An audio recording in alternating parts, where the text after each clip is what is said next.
44 సంవత్సరాలుగా మూడో తరంలో పనిచేయబోతున్నా.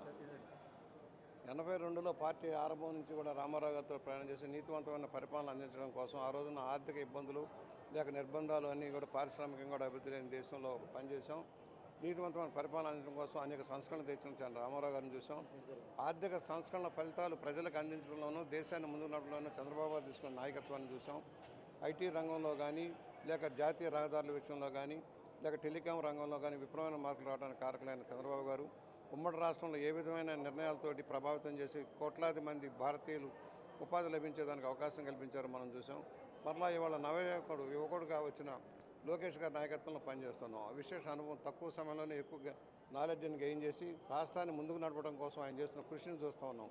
వాళ్ళు ఏ విధంగా రాష్ట్రాన్ని ముందుకు తీసుకువెళ్ళాలి, తెలుగువారి ఆత్మగౌరవంతో నినదించిన తెలుగుదేశం పార్టీ యొక్క సిద్ధాంతాలను ఎలా ప్రజల్లో తీసుకెళ్ళాలి, కార్యకర్తలకు మనోధైర్యం ఇచ్చి పార్టీకి విశేష కూర్చొని కార్యకర్తలను ఎలా ఆదుకోవాలన్న లక్ష్యంలో చంద్రబాబు గారు లోకేష్ గారు చేస్తున్న కార్యక్రమాలకు నేను అండగా నిలబడతాను.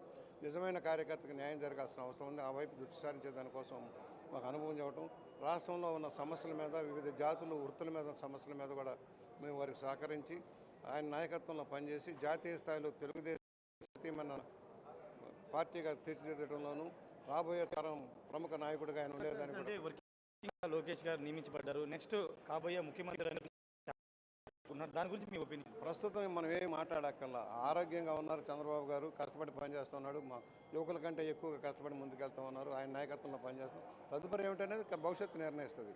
కానీ నాయకత్వ లక్షణాలన్నీ లోకేష్ గారిలో అనుభవం రంగరించుకుంటూ ఉన్నారు. అనుభవంతో రాష్ట్రాన్ని ఎలా ముందుకు ఇప్పటికే సగం బాధ్యత మోస్తూ ఉన్నారు. కట్టుకుంటూ ముగ్గురు కలిపి ఒక ఐక్య వేదికగా ముందు మోడీ గారి సహకారంతో దానికి అందరూ మద్దతు ఇవ్వమని కోరుతా ఉన్నాం.